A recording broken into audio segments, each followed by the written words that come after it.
Hello दोस्तों, मैं इंद्रेश यादव अपने YouTube channel Indresh Yadav official में आप सभी का स्वागत करता हूं। तो दोस्तों, हम 4 बजे क्या करते हैं, जीके और जीएस का क्या देखेंगे, आज प्रैक्टिस सेट देखेंगे। ठीक है, प्रैक्टिस सेट। ठीक, तो आप लोग बहुत अच्छे क्वेश्चन मैंने लाया है, आज रखा है जो है प्रैक्टिस सेट में, तो आप लोग बहुत ध्यान से देखिएगा। ठीक है, आज का पहला क्वेश्चन देखते हैं। ठीक है, आज का पहला क्वेश्चन क्या हमारा कह रहा है, क्या कह रहा है, देखिए क्वेश्चन नंबर 51। क्वेश्चन नंबर 51 क्या कह रहा है, गुजरात में साबरमती आश्रम की स्थापना गांधी जी ने किस वर्ष की थी। गुजरात में साबरमती आश्रम की स्थापना गांधी जी ने कब की थी। तो गांधी जी ने जो गुजरात में साबरमती आश्रम की स्थापना जो 1900 कब में की थी, 1916 में की थी। ठीक है, 1916 में गांधी जी ने साबरमती आश्रम की क्या किया था, स्थापना की थी। ठीक, जो साबरमती आश्रम है, जो हमारा साबरमती आश्रम, ठीक, साबरमती आश्रम, गांधी जी ने यहीं से क्या किया था, दांडी मार्च यात्रा भी स्टार्ट किया था। दांडी मार्च यात्रा हमारी गांधी कहाँ से, गांधी आश्रम से ही स्टार्ट किया था। ठीक है, और 12 मार्च कब किया था, 12 मार्च 1930 से, 12 मार्च 1930 को क्या किया था, स्टार्ट किया था। ठीक है, और 6 अप्रैल को गांधी जी ने क्या किया था, 6 अप्रैल 1930 को ही जो इसने क्या किया था, सविनय जो नमक सत्याग्रह, या इसी को क्या कहते हैं, नमक सत्याग्रह कहते हैं, नमक सत्याग्रह, या इसी को क्या कहते हैं, सविनय अवज्ञा आंदोलन भी कहते हैं। क्या कहते हैं, सविनय अवज्ञा। तो कौन कौन सा, देखिए गांधी जी ने साबरमती आश्रम जो हमारी दांडी यात्रा थी उसको स्टार्ट किया था 12 मार्च 1930 को जो है, और 6 अप्रैल को ही गांधी जी 6 अप्रैल 1930 को जो है नमक सत्याग्रह यानी नमक तोड़ करके क्या किया था, सत्याग्रह आंदोलन की क्या किया था, स्टार्ट किया था। ठीक है, 1917 में गांधी जी ने 1917 में चंपारण आंदोलन, कौन सा चंपारण आंदोलन, कहाँ से, चंपारण आंदोलन हमारा कहाँ से हुआ था, बिहार, पटना बिहार से स्टार्ट हुआ था। ठीक है, गांधी जी का पहला सत्याग्रह आंदोलन था जो है। ठीक है, गांधी जी का पहला सत्याग्रह आंदोलन जो नील के किसानों के लिए था। ठीक है, और 1918 में जो है, 1918 में गांधी जी ने क्या किया था, गांधी जी ने 1918 में क्या किया था बताइए, गांधी जी ने 1918 में एक और आंदोलन किया था। कौन सा किया था, तो वो वाला आंदोलन था अहमदाबाद ट्रेड यूनियन की।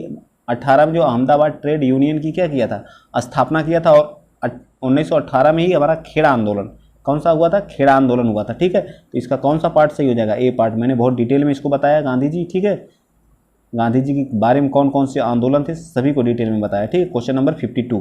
क्वेश्चन नंबर 52 हमारा क्या करा, मालवा के स्वतंत्र मुस्लिम राज्य की स्थापना किसने की थी। तो मालवा के जो स्वतंत्र थे जो है, उनका नाम था जो दिलावर खान। दिलावर खान ने जो है मालवा में स्वतंत्र मुस्लिम राज्य की क्या किए थे, स्थापना किए थे। ठीक है, ये अलाउद्दीन खिलजी जो है, अलाउद्दीन खिलजी जो खिलजी वंश का था, दिल्ली सल्तनत का इसे अंग बना लिया था। क्या इसको जो है, मतलब जो मालवा को क्या किया था, खिलजी ने इसको क्या बनाया था, दिल्ली सल्तनत का क्या अंग बना लिया था। ठीक है, दिल्ली सल्तनत का मालवा को। ठीक है, आप लोगों को ये समझ में आ गया होगा। ठीक है, चलिए आइए चलते हैं नेक्स्ट क्वेश्चन। नेक्स्ट क्वेश्चन हमारा क्या कर रहा है, क्वेश्चन नंबर 53।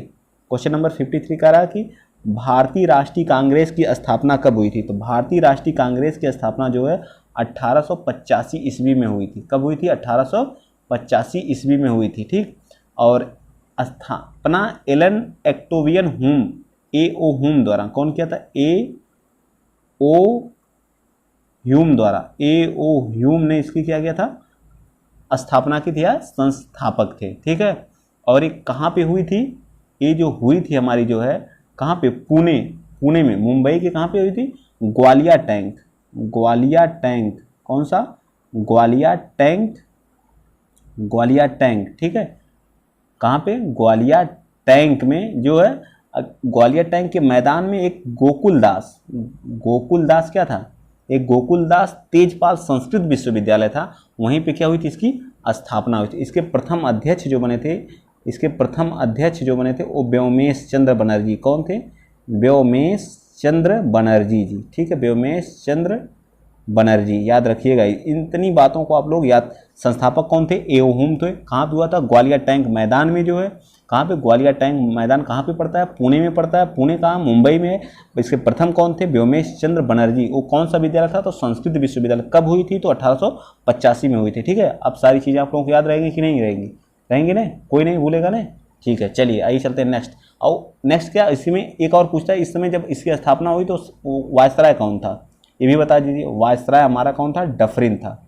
कौन था, डफरिन, याद रखिएगा। वायसराय कौन था, डफरिन था। 1885 में वायसराय कौन था, तो डफरिन था। ठीक है, चलिए आइए चलते हैं नेक्स्ट क्वेश्चन। नेक्स्ट क्वेश्चन हमारा क्या है, 54 क्या है, किस वर्ष शिवाजी को छत्रपति का ताज पहनाया गया। तो 1674 में जो है शिवाजी को क्या बनाया गया, छत्रपति का क्या बनाया गया, ताज पहनाया गया। ठीक है, इनका जो राज्याभिषेक 2 बार हुआ था। ठीक है, इनका राज्याभिषेक कितनी बार हुआ था, 2 बार हुआ था। ठीक, शिवाजी को 1974 में जो है क्या पहनाया गया था, बताइए, इनका राज्याभिषेक हुआ था। इनके ही जो है दरबार में क्या रहते, अष्टप्रधान, क्या बोलते थे, अष्टप्रधान। ठीक है, इनके दरबार में कौन थे, अष्टप्रधान रहते थे। ठीक है, चलिए आइए चलते हैं। इनकी राजधानी कहाँ थी, शिवाजी की राजधानी इन्होंने रायगढ़ बनाया था। इनकी राजधानी कहाँ थी, राजधानी किसे बनाया था, तो रायगढ़ को इन्होंने क्या बनाया था, राजधानी बनाया था। गणेश महोत्सव का आरंभ किसने किया था, गणेश महोत्सव का आरंभ जो हमारे लोकमान्य बाल गंगाधर तिलक जी ने किया था। कौन किया था, क्वेश्चन नंबर 55 का आंसर कौन है, लोकमान्य बाल गंगाधर तिलक जी ने हमारे क्या किया था, गणेश महोत्सव, शिवाजी महोत्सव, और कौन सा, शिवाजी महोत्सव। ठीक है, शिवाजी महोत्सव स्टार्ट करने वाले कौन थे, तो हमारे कौन थे, लोकमान्य बाल गंगाधर तिलक जी थे। ठीक है, ये कहाँ पे स्टार्ट हुआ था ये दोनों, तो महाराष्ट्र में। कहाँ पे, महाराष्ट्र में। ठीक है, याद रहेगा ना, कहाँ पे हुआ था, तो महाराष्ट्र में हुआ था। ठीक है, चलिए कब, 1893 में क्या किया था, गणेश उत्सव को स्टार्ट किए थे। और शिवाजी को 1895 में, शिवाजी और 1895, गणेश उत्सव 1893 में। ठीक है, चलिए आइए चलते हैं नेक्स्ट क्वेश्चन हमारा कौन सा है, 56। क्वेश्चन नंबर 56 हमारा क्या कर रहा है, अम्ल का क्षार में, जैसे अम्ल हमारा क्या हो गया, HCl। ठीक, और क्या हो गया, क्षार ले लेते हैं NaOH, नमक, जब रिएक्शन कराते हैं तो क्या बन जाता है, बताइए, NaCl प्लस H2O। तो इसमें क्या बनता है, एक OH आयन क्या मिलता है हमें, क्षार से मिलता है। ठीक है, और H प्लस आयन किससे मिलता है, तो अम्ल से मिलता है। किससे मिलता है, अम्ल से मिलता है। ठीक है, तो कौन सा हो जाएगा, अम्ल और क्षार की जब हम उदासीनीकरण की जब क्रिया कराते हैं तो उसके फलस्वरूप हमें क्या मिलता है, तो H प्लस क्या मिलता है, तो वाटर मिलता है। जब परिणाम स्वरूप क्या वाटर मिला कि नहीं, मैंने एक अम्ल ले लिया और एक क्षार को जब रिएक्शन कराया तो क्या मिला, बताइए, तो हमें क्या मिला, वाटर प्राप्त हुआ कि नहीं जो है। ठीक है, चलिए ठीक है, और मैंने OH माइनस जो हमारे क्षार होते हैं, H प्लस क्या होते हैं, हमारे अम्ल के आयन होते हैं। ठीक है, चलिए ये चलते हैं नेक्स्ट क्वेश्चन हमारा क्या कर रहा है, क्वेश्चन नंबर 57। निम्नलिखित में से कौन सी झीलें रामसर साइट में सम्मिलित हैं, तो ये हमारी जो सस्थम कोट्टा, वेम्बनाड और अष्टमुडी, ये सब झीलें हैं। क्या है, मैंने अभी हाल ही में इन सब झीलों को बता भी चुका हूँ। ठीक है, ये सब हमारी क्या झीलें, ये तीनों झीलें हमारी कहाँ, ये तीनों झीलें हमारी जो केरल राज्य में स्थित हैं। कहाँ पे हैं, केरल राज्य में स्थित है, ये बात याद रखिएगा। और तीनों हमारी क्या है, रामसर साइट में क्या है, रामसर साइट में शामिल है, याद रखिएगा। तीनों हमारी रामसर साइट में क्या है, शामिल है। इस वजह से ABC तीनों उपरोक्त में क्या हो जाएगा, तीनों 1 2 3 हमारा क्या हो जाएगा, राइट आंसर हो जाएगा। कौन सा होगा, 1 2 3। अब आइए रामसर कन्वेंशन के बारे में जान लेते हैं। तो यह जो रामसर कन्वेंशन, जो रामसर साइट कन्वेंशन हुआ था, ये हमारा कहाँ पे हुआ था, तो हमारा जो 2 फरवरी को हुआ था। ठीक है, 2 फरवरी 1971 में रामसर कन्वेंशन कहाँ हुआ था, ईरान में हुआ था। ठीक है, याद रखिएगा कहाँ पे हुआ था, ईरान में हुआ था। ठीक है, और भारत इसका मेंबर बनता है। भारत इसका मेंबर कब बनता है, 1982 में भारत इसका क्या बन जाता है, मेंबर बनता है। वर्तमान में भारत में जो कुल कितनी, वर्तमान में भारत में कुल 49 रामसर साइट है। कितनी है, 49 रामसर साइट है। और सबसे ज़्यादा किस राज्य में है, तो सबसे ज़्यादा जो है उत्तर प्रदेश में, सबसे ज़्यादा जो है यूपी में जो है टोटल 10 रामसर साइट है। याद रखिएगा, वेटलैंड दिवस जो है वो कब मनाया जाता है, 2 फरवरी को मनाया जाता है। याद रखना है आप लोगों को। रामसर कन्वेंशन कब हुआ था, 2 फरवरी 1971 में। कहाँ पे हुआ था, ईरान में हुआ था। भारत इसका मेंबर कब बना, तो 1982 में बना जो है। वर्तमान में भारत में कितनी रामसर साइट है, तो 49 है। सबसे ज़्यादा कहाँ पे है, तो यूपी में है। कितनी है, 10 है। याद रहेगा ना सबको, जो विथ डिटेल के साथ मैंने इसको बताया है। ठीक है, और अष्टमुदी क्या है, खारे पानी की झील है। ठीक है, खारे पानी की क्या है, झील है। याद रखिएगा, ये सब कहाँ पे है, केरल में। मैंने इसको बता दिया। चलिए आइए नेक्स्ट चलते हैं। ज़्यादा डिटेल में बताएंगे तो बहुत टाइम लग जाएगा। ठीक है, चलिए निम्नलिखित में से कौन सा कोलाइडी आयन, कोलाइडी का मतलब एक दूसरे से कोलाइड होना, घुल मिल जाना। ठीक है, तो कोलाइडी धुआं क्या है, कोलाइडी है। क्या है, धुआं एक कोलाइडी, दूध क्या है, कोलाइडी है, मिक्सअप हो जाता है कि नहीं। रंगहीन कांच क्या है, कोलाइडी है। लेकिन जो हमारा क्लोरोफिल है, क्लोरोफिल किस में पाया जाता है, क्लोरोफिल किस में बताया जाता है, किस में पाया जाता है बताइए। क्लोरोफिल जो हरे रंग का क्या होता है, हरे रंग के लिए, हरे रंग का क्या होता है, एक वर्णक होता है, ठीक है, क्या होता है, वर्णक होता है, जो हमारी कितने पौधों की पत्तियों में पाया जाता है। किस में पाया जाता है, पौधों की पत्तियों में। उनकी पत्तियों में जो क्लोरोफिल में कौन होता है, मैग्नीशियम पाया जाता है। कौन सा तत्व पाया जाता है, मैग्नीशियम पाया जाता है, याद रहेगा ना। ये क्लोरोफिल क्या होता है, एक हरे रंग का वर्णक होता है, या किस में पाया जाता है, पत्तियों में पाया जाता है, पेड़ों की पत्तियों में पाया जाता है। इसमें कौन सा तत्व होता है, तो मैग्नीशियम धातु क्या होती है, उपस्थिति होती है, ठीक है। समझ में आ गया, समझ में आ गया। तो इसका पार्ट कौन सा हो जाएगा, ये पार्ट। धुआं हमारा क्या होता है, एरोसोल होता है, एरो क्या होता है, एरोसोल कोलाइडी होता है, याद रखिएगा, ठीक है। दूध, दूध को नहीं कभी कभी कहते हैं हम लोग पायस, पायस कोलाइडी होता है, ठीक है। इमल्सन होता है, इमल्सिफिकेशन होता है, याद रखिएगा, ठीक है। और हमारा क्या हो गया, रंगीन कांच हमारा क्या होता है, ये ठोस जल कोलाइडी होता है, ठीक है, ठोस जल कोलाइडी होता है, याद रखिएगा आप लोग। चलिए नेक्स्ट क्वेश्चन, क्वेश्चन नंबर हमारा कौन सा है, 59। 59 क्वेश्चन क्या करा है, एक जैविक अणु को मापने में प्रयुक्त उपकरण कौन है, एकल जैविक अणु। एकल जैविक अणु को मापने के लिए हम क्या करते हैं, उसमें हम प्रयोग करते हैं किसका, स्टैंडिंग वेव एगिजियल नैनोमेट्री का, किसका, नैनोमेट्री का, ठीक है। आप लोग याद रखेंगे किसका प्रयोग करते हैं, स्टैंडिंग वेव एक्जियल नैनोमेट्री। 1 नैनोमीटर बराबर कितना होता है, 1 नैनोमीटर, नैनोमीटर बराबर 10⁻⁹ क्या होता है, मीटर के बराबर होता है, याद रखिएगा, ठीक है। नैनोमीटर किसके, स्टैंडिंग वेव एक्जियल नैनोमेट्री होता है, ठीक है। 1 नैनोमीटर बराबर कितना होता है, 10⁻⁹ के बराबर होता है। चलिए नेक्स्ट क्वेश्चन, क्वेश्चन नंबर 60। प्रकाश के दो स्रोतों को कला संबंध कहा जाता है, क्या कहता है, कला संबंध कहा जाता है। प्रकाश के दो स्रोतों को क्या कहा जाता है, कला संबंध कहा जाता है, ठीक है। ये क्या हुई, हमारी वेव गई, ठीक है। इनके उत्पादित तरंग की है, इनके उत्पादित तरंग की है क्या होती है, तरंग दैर्घ्य, क्या तरंग दैर्घ्य समान हो, आयाम समान हो, तरंग दैर्घ्य समान हो तथा कालांतर नियत हो। इनकी तरंग दैर्घ्य क्या हो, समान हो। यहाँ से यहाँ तक का जो होता है इसको हम वेवलेंथ, या इसी को हिंदी में बोलते हैं तरंग दैर्घ्य, ठीक है। इस पॉइंट से इस पॉइंट तक, देखिए मैंने ये पॉइंट बनाया और ये पॉइंट बनाया, ठीक है। यहाँ से यहाँ तक इसको लैम्डा से डिनोट करते हैं, इसी को क्या बोलते हैं, तरंग दैर्घ्य। इसमें तरंग दैर्घ्य क्या होनी चाहिए, समान होनी चाहिए, और इसका जो कालांतर है, काल जो हमारा समय, टाइम जिसको बोलते हैं, वो क्या, नियत रहना चाहिए, क्या रहना चाहिए, नियत रहना चाहिए, ठीक है। चलिए अब हम क्या इसके बारे में, तरंग दैर्घ्य का जो है वो क्या होता है, यूनिट क्या होता है, आप लोग बताइए। एसआई यूनिट क्या होता है, 1 एंगस्ट्राम होता है। तरंग दैर्घ्य का यूनिट क्या होता है, एंगस्ट्राम होता है, ठीक है। आप याद रखिए क्या होता है, एंगस्ट्राम होता है, ठीक। और तरंग वेव का फार्मूला आप लोग बता सकते हैं, बताइए, इसमें थोड़ा सा बता देते हैं डिटेल्स। क्या होता है, तरंग वेव, वेव का फार्मूला क्या होता है, तरंग वेव का, तरंग वेव, वेव का मतलब वेलोसिटी होता है।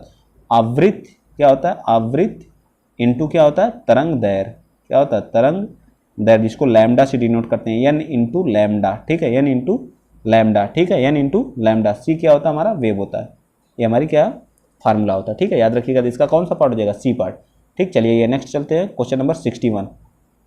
क्वेश्चन नंबर 61 क्या कह रहा है, पारा प्रदूषक के रूप में किससे उत्सर्जित होता है। पारा जो प्रदूषक के रूप में किससे उत्सर्जित होता है, तो पारा हम जब क्या, जो एनटीपीसी हमारी हैं, जो है एनटीपीसी, जो थर्मल पावर प्लांट हैं, जो है, जो हमारे कोयले से क्या होते हैं, उनसे बिजली उत्पादित होती है, उन संयंत्रों से हमारे जो पारा क्या निकलता है, पारा जो प्रदूषक के रूप में क्या करता है, हमारे वातावरण में क्या होता है, फैल जाता है, ठीक है। पारा क्या है, इसका फार्मूला क्या होता है, Hg होता है, ठीक है। यह एक लिक्विड धातु है, ठीक है, ठीक। इसका जो है और अयस्क होता है सीने बार, जिसको बोलते हैं, क्या बोलते हैं, सीने बार Hg बोलते हैं, ठीक है। चलिए एनटीपीसी की स्थापना कब हुई थी, 1975 में, याद रखिएगा। एनटीपीसी की स्थापना कब हुई थी, 1975 में। ये सब सारी चीज़ें आप लोग याद रखेंगे, ठीक है। चलिए नेक्स्ट क्वेश्चन, क्वेश्चन नंबर क्या, 62। क्वेश्चन नंबर 62 का क्या करा, एक टीबी बराबर कितना जीबी, 1024 जीबी के बराबर होता है। एक टीबी बराबर 1024 जीबी के बराबर होता है। जीबी के बाद क्या आता है, टीबी आता है, टेराबाइट जिसको बोलते हैं, क्या बोलते हैं, टेराबाइट, ठीक है। और एक केबी बराबर हमारा क्या होता है, 1024 बाइट होता है, BITE होता है, BYTE होता है। एक केबी बराबर 1024 बाइट। और क्या होता है, केबी के बाद क्या आता है हमारा, केबी के बाद क्या आता है बताइए, 1 MB बराबर, 1 MB बराबर कितना आ जाएगा, 1 MB बराबर हमारा 1024 क्या आ जाएगा, केबी आ जाएगा, ठीक है। और MB फिर क्या आता है, 1 GB आता है। 1 GB बराबर किसके बराबर आ जाएगा, 1024 MB के, याद रखेंगे, ठीक है। और 1 TB बराबर हमारा क्या आ जाएगा, 1024 किसके, GB के, ठीक है। इसके बाद क्या आता है, TB के बाद PB आता है। 1 PB बराबर किसके हो जाएगा, 1024 TB के, ठीक। इतना याद रख लेंगे तब भी बहुत है, ठीक है। इतना याद रख लेंगे तो हमारा D part is the right answer, 1024 के बराबर होता है, ठीक है। ये थोड़ा सा कट गया है, ये हमारा कितना है, 1024 है आंसर, ठीक है, 1024, ठीक। चलिए आइए चलते हैं नेक्स्ट क्वेश्चन। नेक्स्ट क्वेश्चन हमारा क्या है, क्वेश्चन नंबर 63।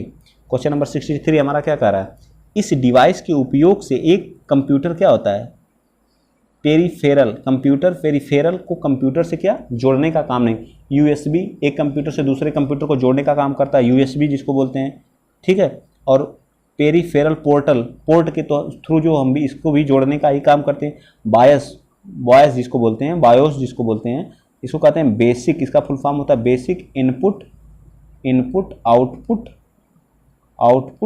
आउटपुट सिस्टम, ठीक है। क्या होता है, इनपुट आउटपुट सिस्टम होता है, ठीक है, याद रखिएगा, बेसिक इनपुट आउटपुट सिस्टम, ठीक है। समझ में आया कि नहीं। तो यही हमारा जोड़ने का काम नहीं करता है। सीरियल पोर्ट भी हमारा क्या करता है, एक दूसरे को क्या करता है, कनेक्ट करने का काम करता है, ठीक है। चलिए आइए चलते हैं नेक्स्ट क्वेश्चन, ठीक। हमारी राजधानी क्वेश्चन नंबर, तो राजधानियों को क्या करना है, मैच करना है। तो नाइजीरिया की राजधानी कहाँ है बताइए, दमिश्क है, अबुजा है, उलान बटोर। मंगोलिया की राजधानी उलान बटोर है, हमको पता है, ठीक है। और कहाँ पे है, नाइजीरिया की राजधानी कहाँ, अबुजा है या दमिश्क है, बताइए जल्दी जल्दी बताइए। नाइजीरिया की राजधानी कहाँ है, तो अबुजा है, ठीक है। लीबिया की राजधानी कहाँ है, सीरिया की हमारी दमिश्क है, ठीक है। लीबिया की हमारी कहाँ, त्रिपोली है। कहाँ पे है, त्रिपोली है, ठीक। कहाँ पे है, त्रिपोली है। त्रिपोली हमारी कहाँ की है, तो कौन सा ऑप्शन है, पहला का 3, फिर 3 के बाद कौन सा, दूसरा का 1, तो C part is the right answer, ठीक। चलिए आइए नेक्स्ट चलते हैं क्वेश्चन नंबर 65। रिजर्व बैंक के अनुसार निम्नलिखित कारकों में से कौन से रुपए के विनिमय मूल्य को निर्धारित करता है। विनिमय का मतलब क्या होता है, उच्च मुद्रास्फीति दर होगी तब भी हमारे जो मुद्रा पे क्या विनिमय मूल्य को निर्धारित करेगी। उच्च राजकोषीय घाटा होगा तो भी हमारा उस विनिमय मूल्य पे प्रभाव डालेगा। ऊंची कच्चे तेल की कीमत होगी तो भी होगा। तो इसका मतलब A, B और C तीनों पार्ट हमारा क्या करेंगे, रुपए के विनिमय मूल्य को निर्धारित करते हैं, ठीक है। आइए RBI के बारे में देख लेते हैं, ठीक है।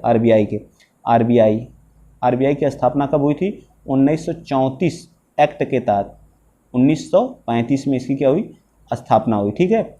और इसके जो है वो कौन थे, पहले वो क्या बोलते हैं, गवर्नर ओसबोर्न स्मिथ जी थे। कौन थे, स्मिथ जी थे, ठीक है। पहले भारतीय कौन थे, पहले भारतीय गवर्नर कौन थे, पहले भारतीय गवर्नर थे CD देशमुख जी। कौन थे, CD देशमुख जी, याद रखेंगे आप लोग, CD देशमुख जी। और इसका हेडक्वार्टर पहले कहाँ था, तो कोलकाता में था। कहाँ पे था, कोलकाता में था। वर्तमान में कहाँ पे है, मुंबई में है, याद रहेगा ना। ये सारी चीज़ें RBI के बारे में कभी नहीं भूलना है, ठीक है। चलिए यही चलते हैं नेक्स्ट क्वेश्चन, ठीक। कब हुआ था, कितनी तारीख को हुआ था, सारी चीज़ें, ठीक। चलिए ये नेक्स्ट क्वेश्चन नंबर, ये तो हमारा हो गया क्वेश्चन नंबर 66। क्या कह रहा है, सेवा कर के संदर्भ में सर्विस टैक्स जिसको बोलते हैं, सर्विस टैक्स निम्नलिखित में कथनों पर विचार। यह क्या होता है, अप्रत्यक्ष कर तो होता नहीं, बिल्कुल गलत। यह एक अप्रत्यक्ष कर होता है और 1994 और 95 में की अवधि में लागू किया गया है। कब, 1994 और 95 की अवधि में लागू किया गया, बिल्कुल सही। 2 और 3 बिल्कुल सही है, 2 और 3। चलिए क्वेश्चन नंबर 67 देखिए, ठीक है। क्वेश्चन नंबर 67 हमारा क्या है, भारतीय संविधान में कितने भाग हैं। तो भारतीय संविधान में ऑप्शन के हिसाब से तो 22 भाग, ठीक है, 22 भाग हैं। लेकिन वर्तमान में देखा जाए तो कितने हैं, 25 भाग हैं, ठीक है। वर्तमान में अनुसूची कितनी है, अनुसूची हमारी कितनी है, 12 है, ठीक है। कितनी है, 12 अनुसूचियाँ हैं, ठीक है। भाग कितने हैं, 25 हैं। अब मूल संविधान में कितने थे, मूल संविधान में पूछेगा भाग कितने थे, तो 22 थे, ठीक है। और अनुसूची कितनी थी मूल संविधान में, अनुसूची थी हमारी 8 थी। कितनी अनुसूचियाँ थी, 8 थी, ठीक है, याद रहेगा ना। अनुसूची कितनी थी, 8 थी, ठीक। तो इसके बारे में इतना ही बताते हैं, ठीक है। और आएगा तो इसके बारे में डिटेल से बता दिया जाएगा, ठीक। चलिए आइए चलते हैं, इसका A part is the right answer. चलिए क्वेश्चन नंबर 68 मतलब 68, ठीक है। भारतीय संविधान का 31वीं कुछ अधिनियमों का 31वीं क्या हमारा है, यह हमारा मूल अधिकार से क्या है, मूल अधिकार। किससे है, मूल अधिकार, ठीक, फंडामेंटल राइट जिसको बोलते हैं। अधिनियमों और विनिमयों का क्या करता है, मान्यकरण किससे संबंधित है, तो ये हमारे किसके, भारतीय नागरिक के मौलिक अधिकार से। किससे है, भारतीय मौलिक, क्या ये भाग किस में आता है, भाग 3 में। कहाँ से, अनुच्छेद 12 से कहाँ तक, 35 तक, ठीक है। ये हमारे कहते हैं मूल अधिकार आते हैं, ठीक है, याद रहेगा ना सबको, मूल अधिकार आते हैं। चलिए नेक्स्ट क्वेश्चन, क्वेश्चन नंबर 69 क्या करा, विनियोग विधेयक की परिभाषा संविधान के किस अनुच्छेद में है, तो हमारे आर्टिकल किसमें, 114 में है। विनियोग विधेयक की परिभाषा संविधान के किस अनुच्छेद में है, तो हमारे किसमें है, अनुच्छेद 114 में है, याद रहेगा ना, अनुच्छेद 114 में है, ठीक है। यह क्या करता है, यह जो है इस अनुच्छेद के अनुसार भारत की जो संचित निधि से जो है कोई भी धन हम क्या करते हैं, विनियोग करते हैं। क्या करते हैं, विनियोग या विधेयक के पारित हुए बिना, मतलब कोई विधेयक के पारित हुए बिना हम पैसा निकाल नहीं सकते हैं, ठीक है। और जो हमारी संचित निधि होती है वो संविधान के किस संचित निधि हमारी जो है, संचित निधि आर्टिकल किस में है, आर्टिकल का मतलब अनुच्छेद होता है 266 के फर्स्ट में, 266 के फर्स्ट में, याद रहेगा ना।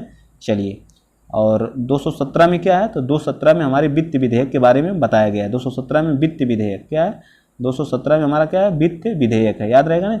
और 107 में हमारा साधारण विधेयक है, कौन सा, साधारण विधेयक, साधारण विधेयक 107 में क्या हमारा, साधारण विधेयक है, ठीक। आइए चलिए नेक्स्ट चलते हैं, क्वेश्चन नंबर हमारा कौन सा है, क्वेश्चन नंबर 17।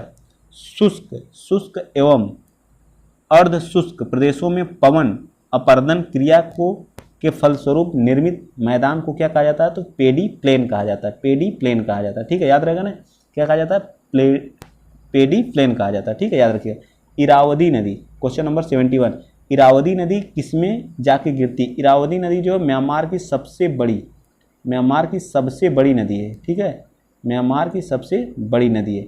यह अपना जल जो बंगाल की खाड़ी में गिराती है, कहाँ गिराती है, या बंगाल की खाड़ी में अपना क्या करती है, जल को गिराती है। और जो है म्यांमार इसका जो है व्यापारिक पर्पज से क्या करता है, यूज करता है इस नदी का, जो व्यापारिक, इसमें उसके नौका मार्ग भी हैं जो, ठीक है। और सबसे लंबी नदी है, इसकी लंबाई जो 2000 कितनी है, 2170 किलोमीटर है, 2170 किलोमीटर की क्या है, लंबाई है, ठीक है। आइए चलिए नेक्स्ट चलते हैं, क्वेश्चन नंबर 72 मानचित्र में समुद्र की समान इकाई को जोड़ने वाली रेखाओं को क्या कहते हैं, समान इकाई को तो आइसोबॉथ कहते हैं, क्या कहते हैं, आइसोबॉथ कहते हैं। भारतीय मानक समय ग्रीनविच, अगला क्वेश्चन 73, भारतीय मानक समय ग्रीनविच माध्य समय में कितना अंतर होता है, तो 5.5 घंटे का, कितना है, 5.5 घंटे का, ठीक है, कितना है, 5.5 घंटे का, आप लोग याद रखिएगा, ठीक है, इस बात को याद रखिएगा, ठीक है। तो आज हम 75 क्वेश्चन तक करेंगे, 25 क्वेश्चन का टारगेट।